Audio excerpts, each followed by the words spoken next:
요한복음 8장 31절에서 36절까지 교독하시겠습니다.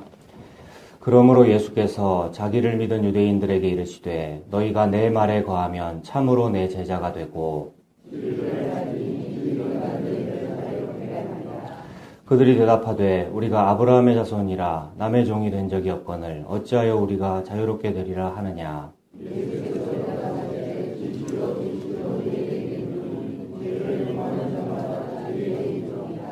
종은 영원히 집에 거하지 못하되 아들은 영원히 거하나니 그러므로 아들이 너희를 자유롭게 하면 너희가 참으로 자유로우리라. 아멘. 오늘 말씀에 32절 말씀을 보면 우리가 너무나도 잘 아는 말씀이 있지 않습니까? 진리를 알지니 진리가 너희를 자유롭게 하리라 라고 말씀합니다. 자유라는 말씀을 하고 계시지요. 그리고 34절에 보시면 34절 뒷부분에 죄를 범하는 자마다 죄의 종이다 이렇게 말씀하십니다. 32절에서는 진리가 우리를 자유롭게 한다. 자유라는 말씀을 하셨고 34절에는 죄의 종이다 이 말씀하셨죠. 자유라는 말과 종이라는 말은 반대말이지 않습니까? 자유인, 자유민은 자유를 가진 그런 시민이고요. 종, 노예는 속박당한 사람이지 않습니까? 노예 상태가 된 것, 정반대의 개념이지 않습니까? 하나는 천국이고 하나는 지옥입니다. 우리가 예수님 믿고 살기 때문에 천국과 지옥을 믿는 건 아닙니까? 하나는 자유고 하나는 죄의 종이 된 그런 상태이지 않습니까? 우리가 예수님 믿기 때문에 자유를 말하고 있는데 진리가 우리를 자유롭게 한다고 합니다. 그러면 진리가 여러분 무엇입니까? 진리는 여러 가지 말로 표현할 수가 있겠죠. 진리를 얼마나 설명할 말이 많이 있겠습니까?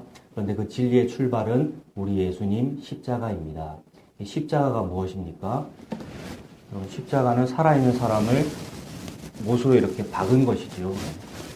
생각을 해보시기 바랍니다. 살아있는 사람 팔을 못으로 박은 것이고요. 양쪽 다 박은 것이고 다리도 마찬가지이지요. 그리고 창으로 옆구리를 찔렀지 않습니까? 창으로 옆구리를 찔러서 의사들의 말에 의하면 옆구리를 찔렀는데 물과 피가 다 쏟아졌다. 이 말은 아래에서 위로 이렇게 찔러 올렸지 않습니까? 찔러 올렸기 때문에 심장을 관통한 것이다. 이렇게 표현을 하더라고요. 밑에서 이렇게 찔러 올려서 심장이 터져서 물과 피가 쏟아진 상태. 그것을 말하죠. 그 외에도 예수님의 십자가 고통은 너무나 큰 것 아닙니까? 머리에는 가시관이고요. 온몸을 매로 맞은 것이고 게다가 모욕을 당한 것이죠. 옷을 다 벗기고 공개적으로 사람들 앞에 잘못한 것이 없음에도 불구하고 저 사람이 참 죄인이야 라고 사람들 앞에 누명을 덮어 씌운 것 이거지 않습니까? 이 모든 것이 십자가인데 중요한 것은 지금 진리를 설명하고 있습니다. 중요한 것은 창으로 이렇게 찌른 그 사람, 못으로 박은 그 사람, 못질을 한 그 사람, 창으로 찌른 그 사람이 나라는 이야기지 않습니까? 진리는 거기에서 출발합니다. 내가 예수님을 창으로 푹 찔렀구나. 내가 예수님을 십자가에다 못을 이렇게 박았구나. 내가 죄인인데 나는 하나도 죄인 아닌 것처럼 누명을 완전히 저 사람한테 뒤집어 씌워가지고 여러분 많은 사람들 좀 보세요. 저게 잘못했어요. 저 사람이 죄를 지었고 나는 아니에요. 라고 했다는 것이죠. 이것이 진리의 출발입니다. 그런데 너무나도 많은 사람들이 저는 그렇게 한 적이 없습니다. 라고 생각을 합니다. 나는 예수님을 창으로 이렇게 탁 찌른 적이 없는데요. 이렇게 생각을 한다는 말입니다. 근데 물론 교회를 다니면은 교회를 우리가 오래 다니지 않았습니까? 그러다 보면 말은 자기들이 스스로 제가 찔렀어요. 이렇게 말은 하게 되는데 속으로 그렇게 안 느껴진다는 말입니다. 안 느껴진다는 것을 어떻게 알 수 있느냐 하면 진짜로 내가 예수님을 창으로 푹 찔렀어요 라고 속으로도 그렇게 믿었고 마음으로 그렇게 믿었고 입으로도 그렇게 시인을 했으면 반드시 나오는 행동들이 있을 텐데요. 사람이 마음으로 믿어 의에 이르고 입으로 시인하여 구원에 이르느니라. 그리고 그 다음에는 말했으면 그렇게 하는 행동이 있을 거 아닙니까? 실천을 한다든지 말한 대로 믿은 대로 하는 행동이 있을 것이고 그에 대한 열매가 있을 것이고요. 그래서 나중에 돌아볼 때에 열매를 보고 그 나무를 판단할 수 있는 것인데 속으로 마음으로는 내가 예수님 그렇게 찔러 죽였어요 라고 믿었다 그러고 말도 그렇게 하고 있는데 그에 대한 아무런 행동들이 나오지 않는다 그러면 이상한 것이죠. 그래서 중요한 것은 내가 예수님을 진짜로 찔렀구나 라는 것이 진리인데 그 사실을 어떤 사람은 믿는데 어떤 사람은 안 믿더라는 겁니다. 그리고 안 믿으면서 말로만 그렇게 하고 있더라는 겁니다. 맞아요. 제가 죄인이에요. 맞아요. 제가 예수님 찔러 죽였어요. 여기에서 진리와 아니면 종인 것이 구분이 됩니다. 진리를 알지니 진리가 너희를 자유케 하리라 라고 했는데 예수님은, 즉 하나님은 예수님 자기 자신을 찌른 사람을 자유롭게 하지요. 그래서 찌른 그 사람한테 가가지고 너 나한테 1만 달란트 갚아 라고 굉장히 무섭게 말씀하시는 거 아닙니까? 하나님을 늘 사랑의 하나님이라고 어떤 분들은 생각하는데 그렇지 않지요. 너무나도 무섭게 나한테 다가오셔가지고 1만 달란트 갚아 라고 호통치시는 거 아닙니까? 그 상황에서 진짜로 내가 1만 달란트 빌린 사람이 맞으면은 엎드리게 됩니다.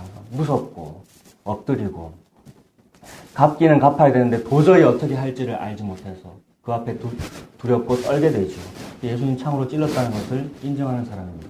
근데 어떤 사람은 아니에요, 차 목사님. 아니에요, 하나님. 무슨 말씀을요? 어떤 사람은 그렇게 하는 사람도 있는데 저는 그 정도까지는 아닙니다. 제가 예수님을 언제 십자가를 못 박았단 말입니까? 예수님 2000년 전 사람인데요. 저는 태어나지도 않았는데요. 제가 언제 예수님을 창으로 찔렀단 말입니까? 이렇게 하게 되는 사람도 있습니다.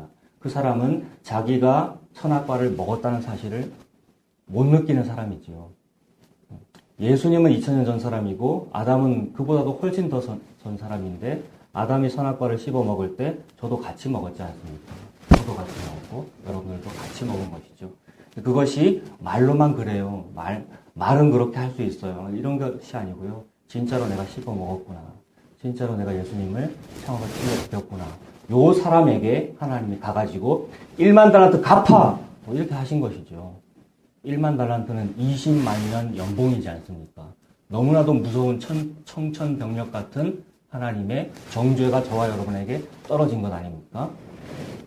그런데 그 상황에서 갚겠습니다. 저는 갚을 수 있습니다. 요것도 문제가 있는데 아예 거기까지는 가지도 않고 제가 언제 빌렸단 말입니까? 언제 찔렀단 말입니까? 예수님을. 이렇게 되면 진리 쪽으로 가지지가 않습니다. 지금 진리 얘기하고 있지 않습니까? 진리가 너희를 자유롭게 하리라 이 말하고 있는데 찌른 그 사람한테 가가지고 갚아라고 말씀하셨고 갚아라고 말씀하심과 동시에 내가 갚아주는 거야. 내가 대신 죽어서 갚아주는 거야. 그 말씀을 하고 계시죠. 그래서 예수님을 진짜로 찌른 사람은 울면서 그 사랑을 받게 되지요.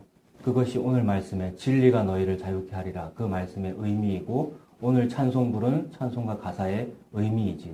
그런데 죄의 종이 된 사람은 여전히 그것을 모르고 저는 안 찔렀습니다. 저는 저 사람보다는 죄가 덜 있습니다. 9시 뉴스에 나온 범죄자만큼은 아닙니다. 저는 그 정도 살인죄, 엽기적인 살인 그런 거 한 적이 없습니다. 요새 그런 뉴스가 너무 많지 않습니까? 저는 그런 적 한 적이 없습니다. 또는 제가 열심히 해서 갚겠습니다. 제가 하나님께 영광을 돌리겠습니다. 제가 참 잘못한 것이 있기는 있네요. 그런데 제 공로로 한번 갚아볼게요. 애를 쓰게 되죠. 이 후자에 설명한 이 모든 것이 전부 다 속박당한 상태입니다. 해방이 없는 상태. 그런 사람은 굉장히 부자연스럽습니다. 행동이. 자유롭지 못합니다. 근데 예수님은 안타깝지요. 너 1만 달란트 빚있는 거 맞아.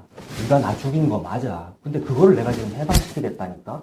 근데 너는 언제까지 안 찔렀다고 그러고 있을래? 이렇게 말씀하십니다. 진리를 알아라 라고 말씀하시죠. 이 진리의 출발은 뭡니까? 내가 죄인이구나. 이게 진리의 출발이죠. 내가 예수님 찔러 죽였으니까요. 내가 그렇게 죄인이구나. 그 진리의 출발이고 이 진리 때문에 진리를 알지니 진리가 너희를 자유케 하리라. 잘못했을 때 하나님 앞에 제가 이렇게 잘못했어요 라고 오픈이 되면 자유가 찾아오지 않습니까? 해방감. 그런데 본능적으로 숨기고 있거든요. 가장 본능적이고 가장 지능적으로 숨기는 방법이 뭐냐면 저 죄인 맞아요 라고 하면서 속으로 안 느끼고 있는 것. 이게 가장 잘 숨긴 겁니다, 여러분. 얼마나 양심에 화인을 맞았는지요, 우리가. 그런 상태가 되면 마음으로 믿는 것처럼 보입니다. 입으로도 시인하는 것처럼 보입니다.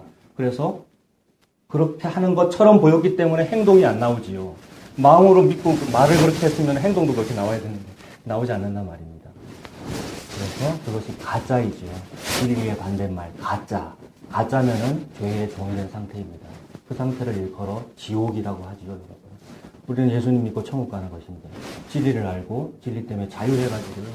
이 다음에 죽어서도 천국인데 이 땅에서도 진리 때문에 자유해가지고 실제로는 광야생활 40년이고 포로생활 70년에서 어려움에도 불구하고 이게 자유구나 세상에 광야에서 지금 만나를 누리며 성령님과 함께 있구나. 너무 좋구나.